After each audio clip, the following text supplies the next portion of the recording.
Okay, you all, this is the result of my shirt bleaching. It's not perfect, but it is like my first time doing the bleaching. So as you can see, here are the results, and I'm going to just press on my design. Okay, so this is the design that I'm going to be doing, and when you're doing sublimation, you want to be sure to have your design mirrored or flipped backwards. Otherwise, if you don't flip it, then it's going to be backwards on your shirt. So it's backwards now, but once I press it on my shirt, it's not going to be backwards. So let me just show you the paper that I'm using. So this is the sublimation paper that I use. I purchased it from Amazon, and the printer that I have is the Epson WF7710, and I purchased my ink from Etsy. I will leave a link down below of all of my supplies. So to do sublimation, you just want to be sure that you have a sublimation printer, you have the correct paper, as well as the proper ink, and also your design. So once you have your design and printed out, you're going to need some butcher paper. Here is my butcher paper. So I'm going to cut a sheet out, and you want to use this instead of Teflon so that your design doesn't transfer over to your heat press. And I don't have a heat press, but I do have an easy press, the Cricut easy press. I want to get a heat press because I think it will be better than using the heat press. But I'm just going to cut off a square of this butcher paper.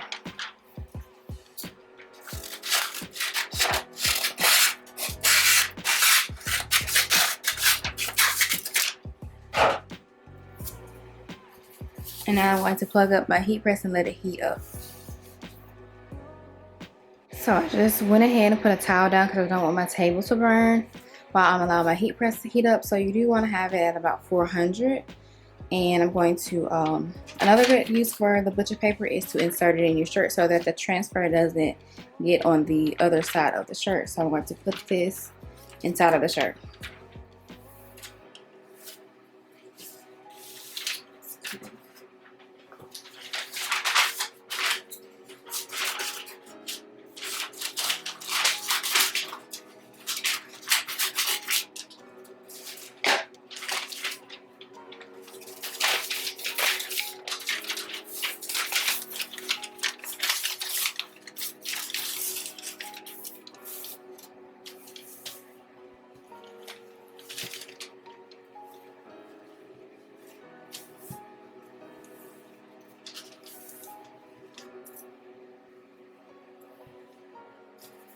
So while my heat press is heating up, I'm going to take my Teflon sheet and just remove the wrinkles from the shirt.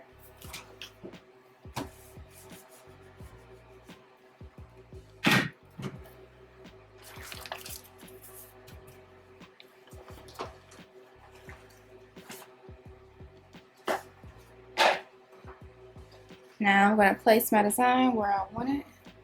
And also when you're sublimating, it's really important to have some heat resistant tape. And this allows you to tape your design down so it doesn't get moved while you're sublimating it. So I'm just going to tape down my design.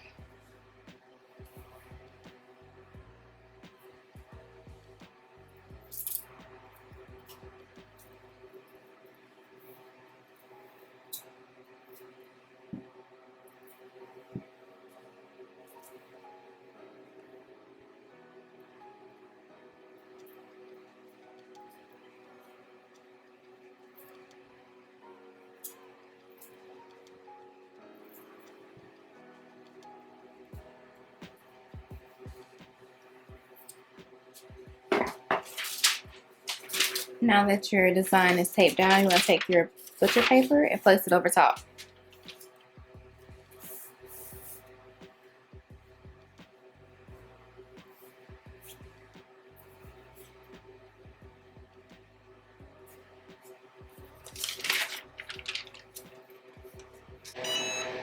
Okay, now my heat press is done heating, so I'm going to go ahead and press the shirt.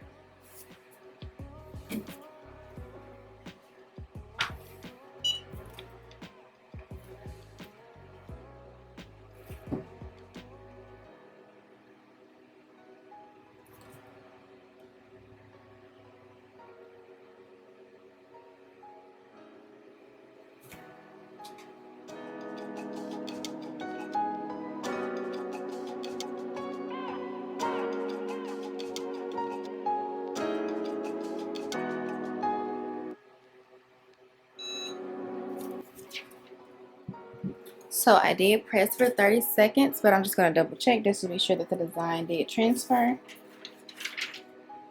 I'm not going to lift it all the way.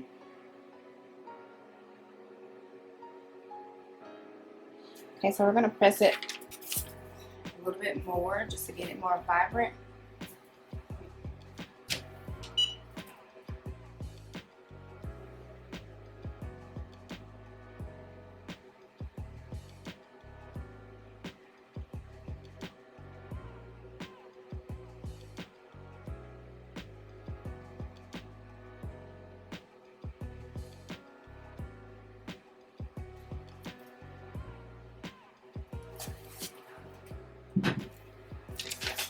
Okay. So now we're just going to let it cool a bit and then remove it.